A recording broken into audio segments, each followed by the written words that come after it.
Kaikkihan tietää Saarioisen klassikon roiskeläpän ja vuodesta 1981.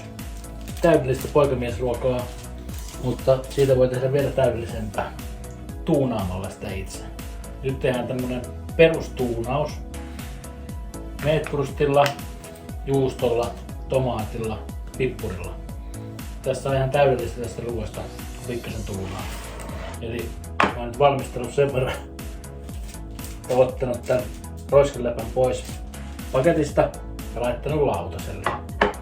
Me ollaan otettu tää. Se voi tehdä myös tässä mukana tulevan lautasella, niin ei tule tiskiä sitäkään vähän kuin tässä nykyisessä menetelmässä. Elikkä joo, eli aloitetaan meetbrustilla. Nyt meillä on kotimaista Wigrenin meetbrustia syystä, että S-Marketissa ei ollut, mikäs tää on tää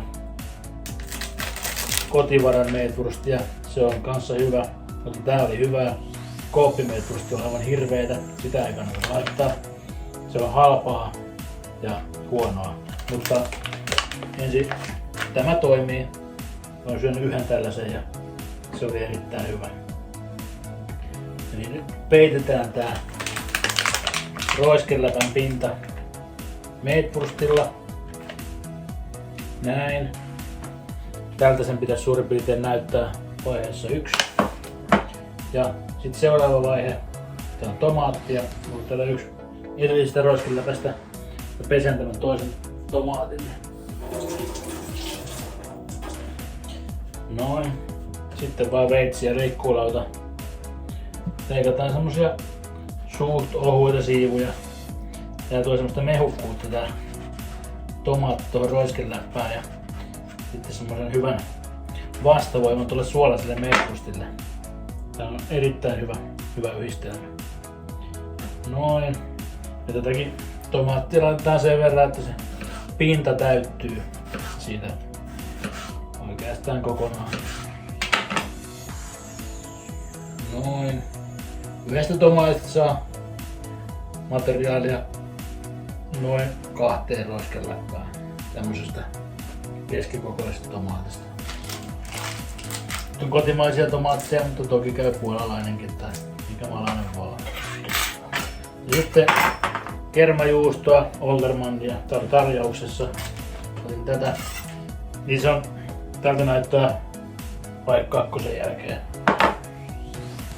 Sitten vaihe 3 levitetään siihen juusto päälle. Sitäkin ihan koko kerros. Ja tässä ei mitään niinku ruveta raastelemaan, että se vedetään niinku siivuina siihen päälle, niin ei tule tiskiäkään niin kamalasti. Tässä mennään niinku sillä periaatteella, että ympäristö säästyy. Nyt tää on valmis mikroaaltouuniin.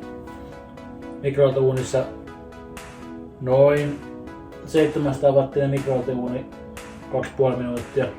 Tää ei lämpiä niin nopeasti kuin tavallinen roiskeläppä, koska tässä on tää kylmä tomaatti ja puuta-aineeksi.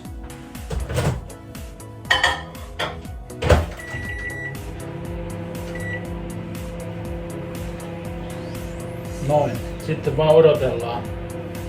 Ja mausteita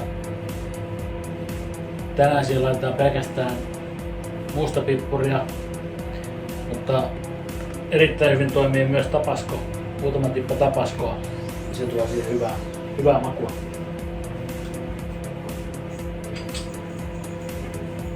Ja nyt otetaan vaan tämmöstä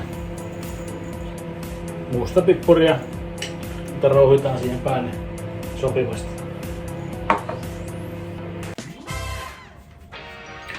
Noniin, kuten näkyy, pizza on valmis, tuunattu roiskeläppä. Ja tän niinku ruoan niinku helppoudesta ja nopeudesta kertoo myös se, että siinä ajassa, mitä ruoka oli mikroaaltouunissa, kerättiin siivoamaan koko meidän sotku, mitä me saatiin aikaan tässä ruoanvalmistusoperaation yhteydessä. Ja nyt sitten vaan heitetään siihen pippuria päälle. Tätä voi laittaa oman maun mukaan, ja tapasko toimii kans, ja mistä nyt ikinä tykkää. Vaikka korianteria tai minttua tai mitä ikinä. Ja vinkki tuli yhdeltä katsojalta, että tää voi laittaa vaikka persiliaa ja sitten kirsikkatomaatin tuohon päälle. Sitten olisi myös semmoinen mukava pikantin viimeistely ilmeisesti. Se tämmönen. Bon appétit!